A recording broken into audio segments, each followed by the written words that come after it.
Hey, what's up, guys? Prakhar here, and welcome to another F1 2020 video where today we're going to go around in Sebastian Vettel's Ferrari around the Hungaroring in Budapest, and it will be a 25% race. Now, this video should come out one day before the actual Grand Prix takes place, and yeah, Ferrari is expected to bring a big upgrade package to their car. Now, the Ferrari fan in me really wants this upgrade package to be a good one, and we all want to see Ferrari challenge for the win again. But yeah, I've been watching Formula One for long enough to know that the gap that Ferrari has to the front runners would should at least take more than one upgrade package, so to speak. But yeah, we'll not worry about that today. We'll pretty much just focus on our own race this time, and we would be driving as Sebastian Vettel from the very last of the grid. And hopefully, let's see. This track in Hungary is pretty tough to sort of navigate around, and it's not a track that I like too much. But yeah, let's see. Hopefully, we can make something out of it. And overtaking around here is really tough. So it would be really, really crucial to sort of make up early positions, and yeah, hopefully challenge for a decent place later in the race. But for now, it's yeah. Let's just get started with it. Alongside. Moving on to the rest of the grid, we have Albon, Bottas, Charles Leclerc and Sainz, Norris, Stroll, Perez and Daniel Ricciardo, Fiat, Gasly, Esteban Ocon and Raikkonen, Giovinazzi, Grosjean, Kevin Magnussen and George Russell. Latifi and Sebastian Vettel starts from the back of the grid. It's almost time for those 5 red lights to go out. Then let's see who can prevail today.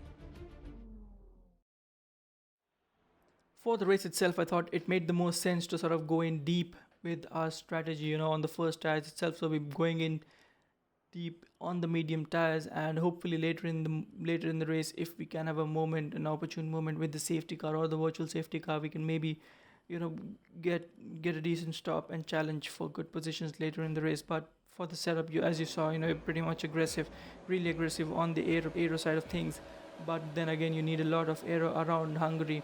So lights out and away we go, and it is a decent start. We pretty much always sort of lag behind the AI when it comes to starts, but this was a decent one. And coming up into turn 1, and we send it down the inside. We do a big dive on the AI, as we always do on the first lap, because the AI on Formula 1 games in general are pretty slow on the initial laps. But coming up into turn 2, we almost run into the back of Kimi Raikkonen, but we managed to somehow avoid contact and hook it around the outside. Now coming up into turn 3, we almost donate our front wing to Kvyat's gearbox, but we managed to hook it around the outside again into turn 4.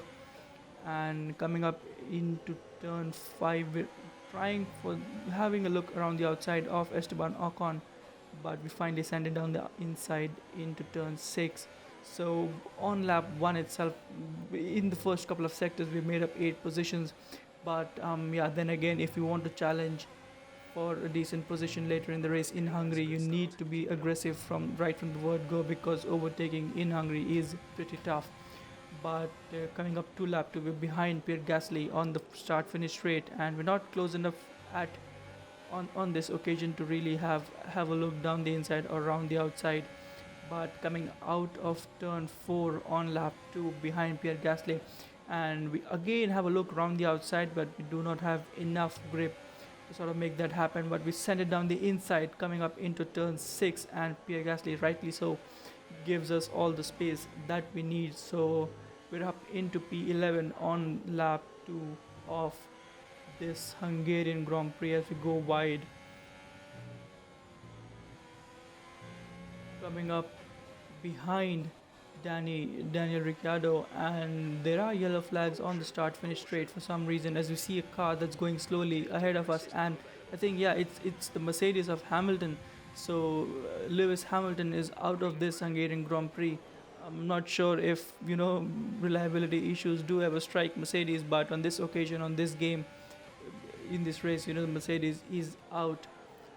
But now coming up behind Daniel Ricciardo, and into turn 3 we go, almost collect him with a front wing, but we managed to avoid contact on that occasion. And now, because I think Lewis Hamilton parked his car to the side of the track, we get a VSC.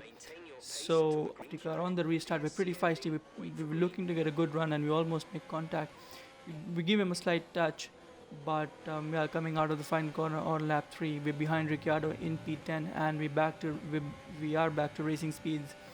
And now coming up on lap 4, again we're stuck behind Ricciardo for the most part of the last lap.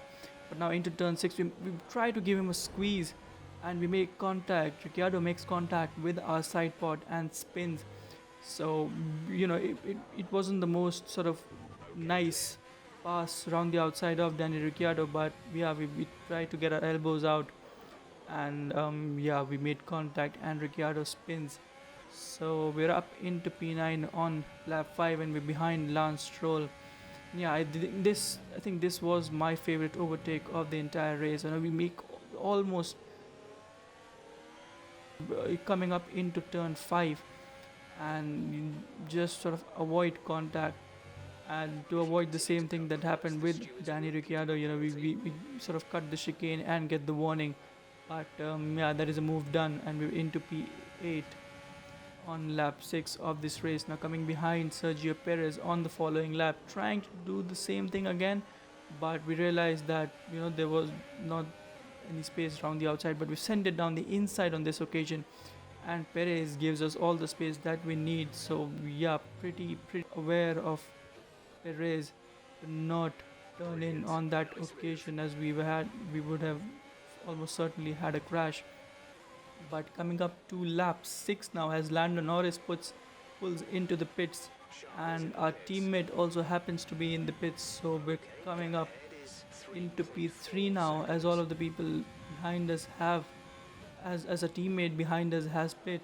So we're into P3 on lap 7 of 18, and trying to pull the same move on Sainz as we did on Perez, but yeah, we realized we were way too far back. But on lap 7, as Carlos Sainz also now pulls into the pits, and for a brief moment now, we will have the lead of this race. But coming up onto lap 9, at this moment I realized that it was too crucial for us to sort of get decent laps in, but we somewhat realized that the pace just wasn't there on our side somehow. I'll be pretty honest, just driving the Mercedes in time trial when I was practicing for this track, it was sort of a different car altogether. You could just push the braking limits and the car was really stable, but this Ferrari under braking or into corners, just the basic downforce was pretty tough. But now pitting on lap 11 and coming into lap 12, as we were under threat from the McLarens, and we did not want to lose track position coming out of the pits, but we somehow managed to not let that happen, and we come behind Valtteri Bottas and our teammate Charles Leclerc. And on lap 13, we were 5 seconds behind these guys, so I knew that I had 5 laps and a gap of 5 seconds to cover if I were to challenge for the podium positions. But yeah, coming out of the final corner on lap 14, you can see we did not still manage to do the fastest lap of the race, even on these soft tires. So maybe something wrong with the setup, or I'm not sure. As you can see, the front left tire is really hot, and the problem was not that it got overheated coming out of the last corner. The problem was that it stayed really hot well into the second sector as well. So we lost a lot of grip. As you can see, we managed to close our gap a little to the guys in front, but the front left tire was pretty much giving us a really hard time. And just coming up into this first corner, and just through the first sector as a whole, it was almost like I had very little to no front end grip, and that was really something that compromised my lap times when it came to attacking the guys in front. But coming up to lap 17, I pretty much sort of understood that it was not a race for the taking, and we'd have to settle for P5. And yeah, I think there was something wrong with the setup, probably too aggressive on the aero. And coming up into turn 4 on the final lap, we actually get a penalty for a corner cut, and yeah, we had a sizable gap behind us, but now coming up to the final corner itself on the last lap of this race, and as you can see, Max Verstappen has taken the victory on this occasion, and yeah, he was pretty much in a league of his own in this race. Really fast, and even of the front runners, pretty much way too far ahead for even the other guys in the front to catch. But yeah, we get the driver of the day award, and yeah, making away from P20 to P5. I think it was the initial part of the race was sort of entertaining in the sense that we had to make a lot of overtakes, and just keeping the car in one piece and getting past other drivers on a track like the Hungaroring is a challenge in itself. But yeah, sucks that we cannot be on the podium or challenge for the win. But yeah, this is where I am, I think, with my skill right now, and yeah, I think that is all that I could manage. But yeah, do let me know in the comment section down below if you like the drive, and I would be uploading videos from this game almost daily on this channel. And yeah, make sure you check out all the other content that is there on this channel, and yeah, make sure to give this video a like and subscribe to the channel if you're new, and I will see you in the next video. Well, Ant, an end to another fantastic weekend of racing. Thanks to everyone who joined us, and we'll see you for the next one.